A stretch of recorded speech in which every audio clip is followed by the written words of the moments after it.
Right, here we are in Droylsden. This is a job we're just starting, and what we're doing here is this is going to be a complete rip out.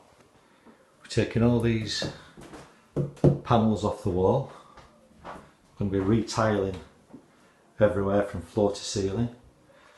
This ceiling is coming out. I'm going to put false ceiling in, board it, skim it and fit some spotlights in. The radiator that we're going to be fitting is going to be under the window here. There's going to be an 800mm wide wall mounted vanity unit on that wall there. Here there's going to be a shower tray with a glass panel and a flipper, and the toilet, new toilet in the same place here. PEAKDALE's going, and that's it. So watch the next video for the update. Thank you.